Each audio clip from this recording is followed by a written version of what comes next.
ошол айылда жашаган элдерге дагы жакшы шарт түзүү берели деп. Шаардагы жашаган элдер менен шарттары бирдей болсун деп. 5 гектар жерге мына 9 кабаттуу 8 үй туруп атат. Ушул Ак Жолтой кичи чарчылардан болсун, ушул жердеги жашаган элдерге дагы ушул ден соолук болуп, ынтымак болуп, биримдикте болуп, ушул чарчабызга ийгиликтер каалайлы.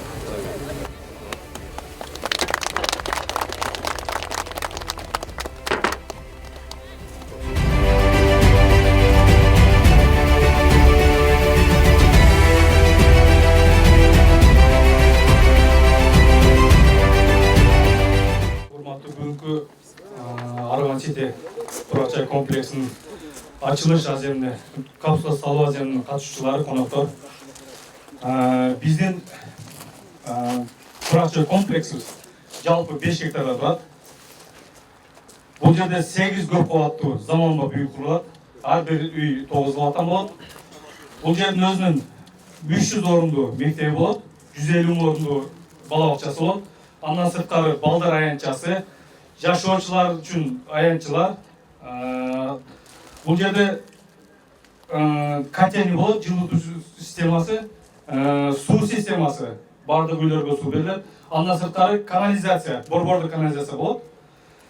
Үйлөрдүн бардыгы заманбап, бүгүнкү акыркы заманбап стилде салынат. Ар бир үйдө, ар бир подъездде үнсүз тез жүрүүчү лифт болот.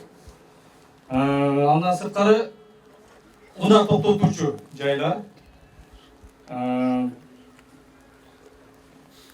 Эми жалпысынан ошол бизде бир кабат, бир бөлмөлүү, 2 бөлмөлүү жана 3 бөлмөлүү үйлөр салынат. Ассаламу алейкум, урматтуу Араван районунун тургундары, урматтуу Алянаров айыл аймагынын тургундары. Мына өзүңүздөргө белгилүү болгондой, мен ушул жаңы жумушка келгенде мен ар бир акимге, ар бир айыл өкмөттүн баштарына тапшырма бердим эле. Биз ошол айылда жашаган элдерге дагы жакшы шарт түзүү берели деп. Шаардагы жашаган элдер менен шарттары бирдей болсун деп. Бул ошонун бүгүнкү күндө ошол иш аткарылып отурат. Ал кандай? Ушул айылда жашаган элдер дагы ушул көп кабаттуу үйлөрдө жашасын.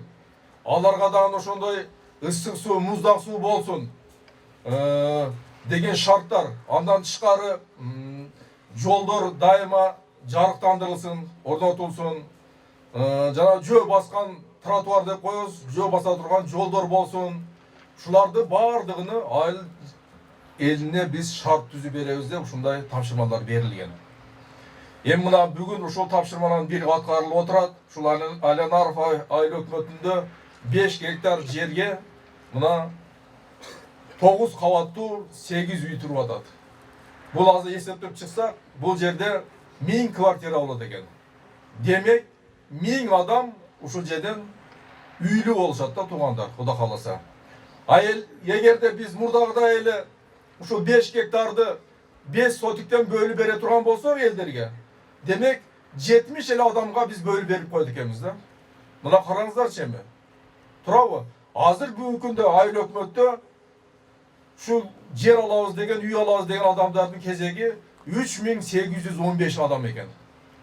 Көрдүңүздөрбү? Демек ушул жердеги азыр 9 кабаттуу 8 үй бүтсө дагы 1000 эле адам ала алат экен. Калган дагы 2000 адамга биз дагы башка жерден үй салып беришибиз керек экен да. Мына ошондуктан андан сырткары биздин президентибиз Садыр Нурожоевич дагы тапшырма берип атат. Ушу жерлерде көп кабаттуу үйлөрдү куруу максатындачы.